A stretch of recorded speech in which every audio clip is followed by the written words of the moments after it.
สวัสดีอาจารย์น้องซื้อพาพันทองกองประสิทธิ์เป็นนักศึกษาการแพทย์ปีที่1เหมือนน้องจะได้มาสาธิตในหัวข้อการทรงสารนำขาท่าเส้นเลือดดำทรงคนเจ็บมีชื่อว่านางน้อยอายุ45ปีอยู่บ้านทัก30เมืองปากซองแห่งจักรพรรดิสาเหตุเขามาหุ้มหมอย้อนหอบทองทายเขามาแรงมือนอนอยู่ห้อง2เตียง3การเป็นกองของทานหมอแม่นให้นำ NNS 500 ml ไว้ภายใน6ชั่วโมงโดยต่อไปถ้าจะเข้าไปหาคนเจ็บสบายดีเอื้อยสบายดีโดยขออนุญาตทักซื้อเลยซื้อยังได้ชื่อหน้าหน่อย โดยอายุจังปีแล้ว 45 ปี โดยอยู่บ้านเมืองแข้งได้ดี บ้านนัก30เมืองปากซองแข่งจำปาสัก โดยเราซื้อพาพันทองกองประสิทธิ์เป็นนักศึกษาการแพทย์ปีที่1ที่มาได้ลงมาทุกงานอยู่ทำเลี้ยงนี้เนาะวันนี้น้องจะได้มาสื่อสารนำเหตุเรื่อยเนื่องจากว่าได้มีภาวะขาดน้ำโดยสาเหตุการถอดรองเท้าของเรื่อยเนาะโดยต่อโดยเราขออนุญาตก่อนบรรยายเด้อโดยพอแบบถามว่าเรื่อยแต่ของห้องน้ำใช้นัดให้เราเลยไปได้เด้อ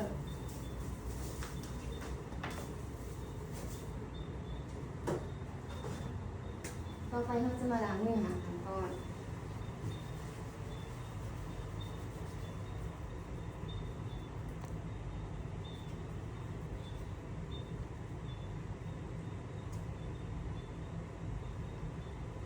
หลังจากที่เขาล้างมือแล้วเขาจะมาเตรียมอุปกรณ์ให้ครบถ้วนเขาจะมีซาหมักทัวสองอันมีผ้าถาดมีกาซใส่ซ้ำมีเปียกซ้ำมีแหแล้วก็มีสก๊อตมีว่าอะไรแปรงเสือมีสายฮัดมีผ้ากันเปื้อนมีหมอนห่อแล้วก็มีแมสแล้วก็ถุงมือจะมีน้ำอินเทอร์เน็ต500มีสายส่งน้ำมีเข็มกัดแต่เนาะแล้วจะมีขี้เหงื่ออันนั้นขี้เหงื่อที่เสือแล้วก็ขี้เหงื่อแลมก้มแล้วเขาจะมีเสาส่งน้ำต่อไปเขาจะมาเอาซ้ำที่เปียกและซ้ำที่แห้งใส่ในซ้ำตัวตัวนี้เป็นซ้ำที่เปียก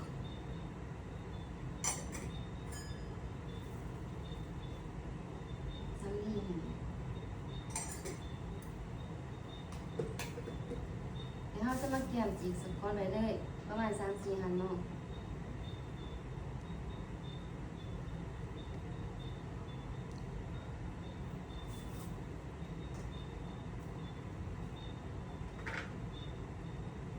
ต่อไปเขาจะมาใส่ถุงมือ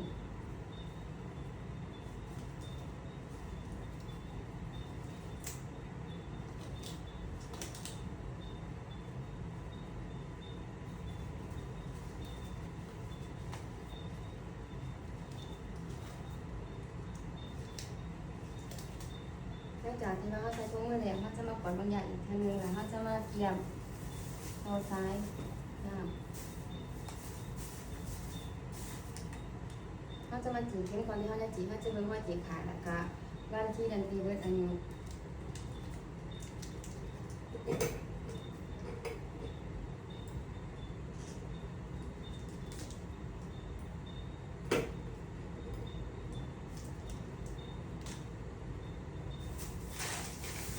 ต่อไปจะมาแก้สายหนักก่อนที่เขาจะแก้เขาจะเบิ่งว่าจีบขาดแล้วก็วันที่เดือนปีเบิดอายุ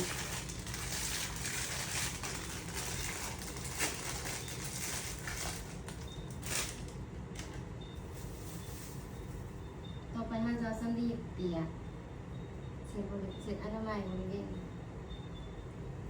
ต่อไปเขาจะเบิ่งวันที่เดือนปีเบิดอายุแล้วก็ว่ากดบางอย่างขึ้นมามันตรงที่กับทางหมอเพิ่น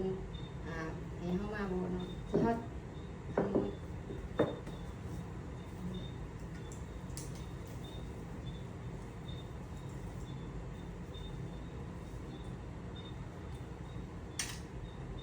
ตอนที่เขาจะต่อสายเขาจะปิดก่อน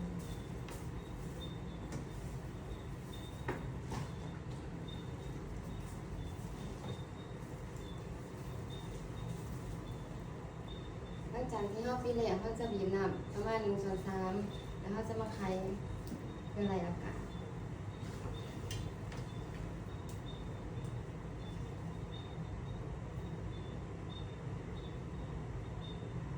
หลังจากที่เขาบางๆเขาไล่อากาศอยู่บริเวณแล้วเขาจะปิดแบบนี้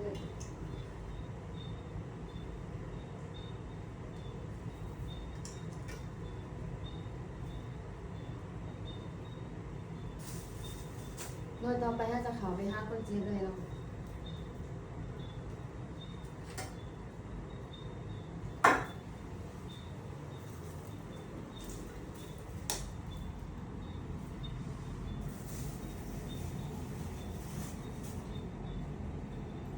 บักทัวห้าสบายอยู่ค่ะอย่างคนเจ็บเนาะก่อนที่เขาจะมีมาตรการต่างๆของคนเจ็บเขาจะเบิ่งสภาพแบบร้อนเพื่อเขาจะเปิดไฟให้สว่างเนาะ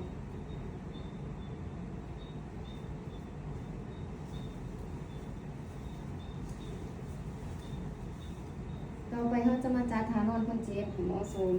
โดยเอื้อยขออนุญาตเด้อ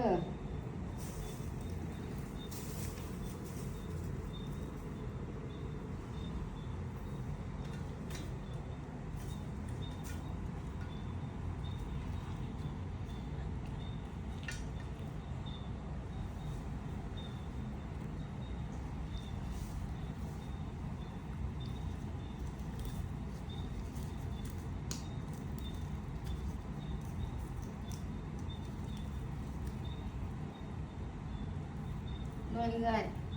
ให้เอื้อยกำมือเขาเด้อ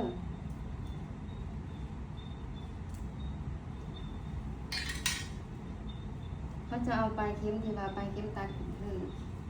อยู่ในมุม45องศา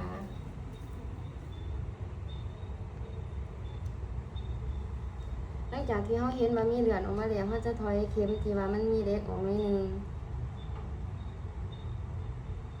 แต่โยกเข็มยาวเขาจำ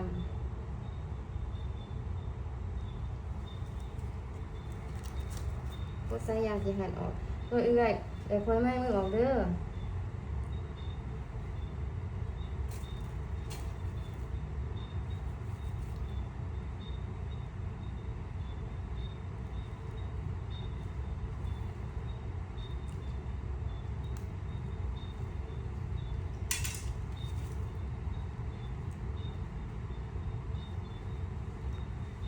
แล้วเขาจะมาปล่อยยา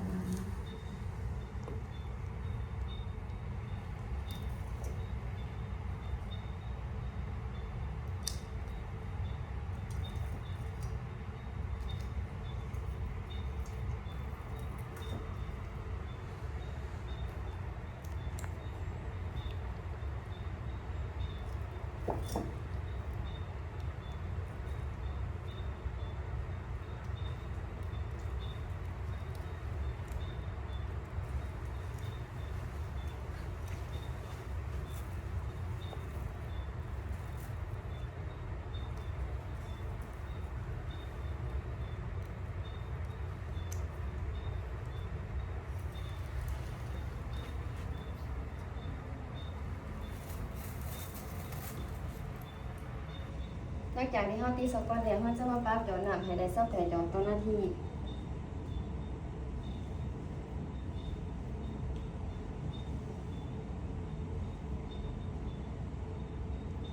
หลังจากนั้นเขาจะมาจดบันทึกเวลาวันที่เดือนปีที่ว่าเขาเลยใส่ยาคนเจ็บ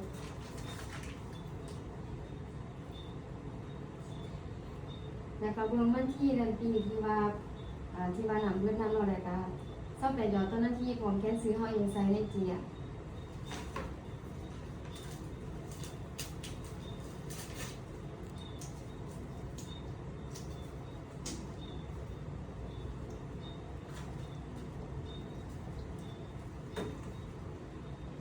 หลังจากนั้นเขาจะติดตามคนเจ็บ15นาทีเพื่อว่าคนเจ็บมีอาการผิดปกติหรือว่า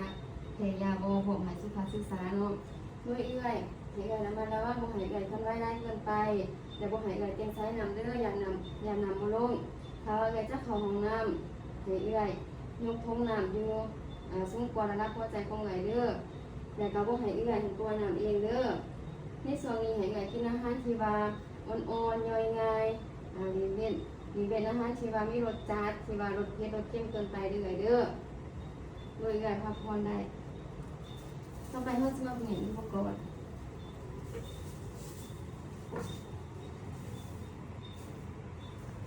เขาจะมาเปลี่ยนอุปกรณ์ที่เสื้อ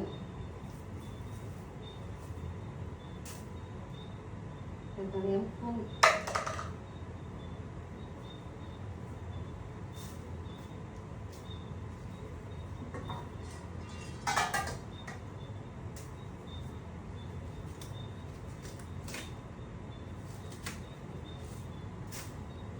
นอกจากมาถอดมือแล้วเขาจะมาล้างมือมาขัดตรง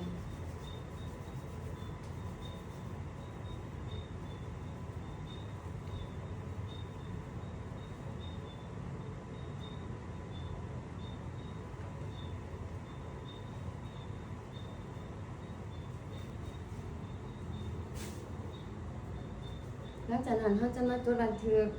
ในวันที่1 เดือน 7 2026ได้ส่งสารดับให้คนเจ็บ